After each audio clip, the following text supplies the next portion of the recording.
Here's example 3. Find and classify all stationary points for this function. So this function is a cubic function. And step 1 is we want to find the derivative of that function. So we're going to use our power rule. So we'll bring down the 3, subtract our power.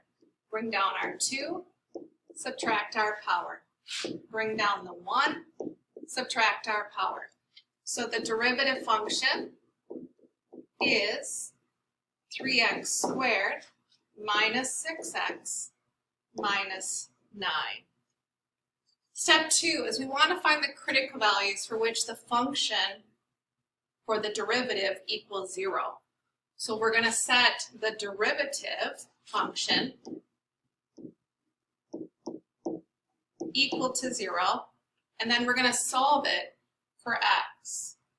So our method to solving this quadratic equation is to try and factor it. So we're going to factor out the greatest common factor of 3. So we're left with x squared minus 2x minus 3. Then we're going to continue factoring this quadratic. We're going to say, what are the factors of negative 3 that add to negative 2? So 3 is still out in front. We're going to factorize it into 2 binomials. Here, I want my smartboard for a minute there. All right. Kicking back up here.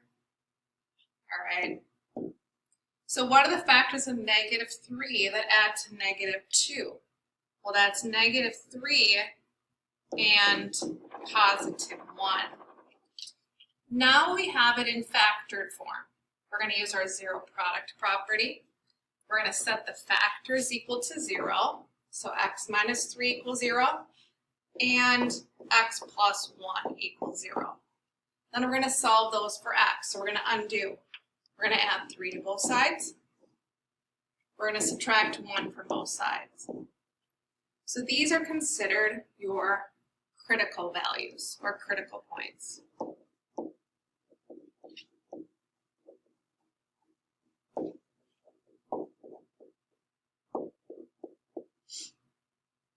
Moving on to step 3. We're going to create a sign diagram by evaluating that derivative function between the intervals. So we want to set up our critical values. Remember, our critical values are at negative 1 and positive 3.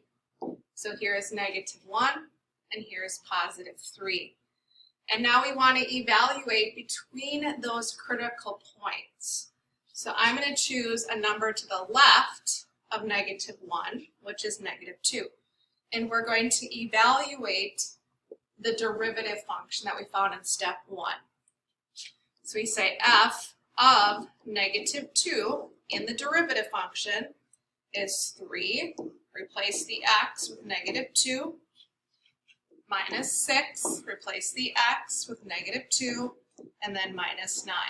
Now we've done a lot of orders of operations, so I'm going to go ahead and just simplify this quickly, and that answer is 15.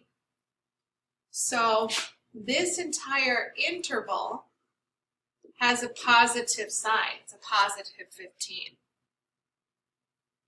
So what's happening is this graph is increasing through that entire interval. And then what's going to happen is there's going to be a change. Now it's either going to go up or it's going to go down. We don't know for sure yet. So we're going to, again, pick a number between the next set of critical points. So I'm going to choose just 0 and evaluate the function, the derivative function. So substitute 0 into the derivative function. And simplify it. The first 2 terms cancel out to 0, and you're left with negative 9. So the sign is a negative. So what does that mean? Throughout this entire interval, It is decreasing. It has a negative slope, a negative gradient. All right, last one we want to evaluate, so I'm going to just choose the number 4. You can choose any number greater than 3. So I'm going to just choose 4. So we're going to evaluate the derivative function at 4. So replace the x with 4, replace the x with 4. Let's say we simplified this and we get positive 15. So the sign is a positive 15. So what happens? At 3, it changes direction and increases. So these are where your maximum and minimums are. This is your local max and your local min. All right, now it says step 4. Draw a sketch of this function. So here's negative 1. Here's positive 3. Those are where your critical points are. So what happened is it's increasing, and then it changes direction, it decreases, and then it changes direction, it increases. That's just a quick sketch of this cubic function. Step 5, evaluate the function at those critical points. And what you evaluate is the original function. So replace the x with negative 1.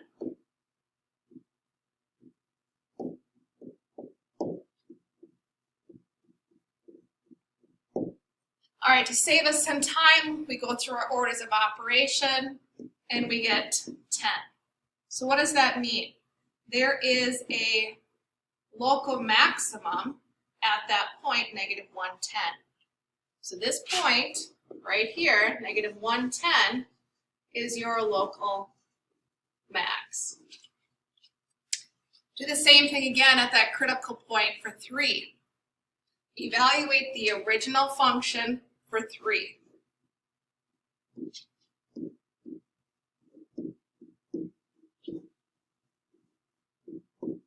Simplify it using our orders of operation, and we get negative 22.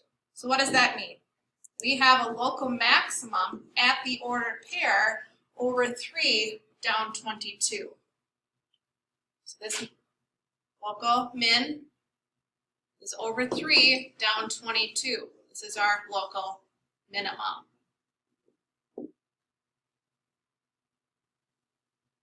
Now we could take the time then and type this into our graphing calculator. And we would see there would be that local maximum at negative 110. Here's your graphing calculator, second view.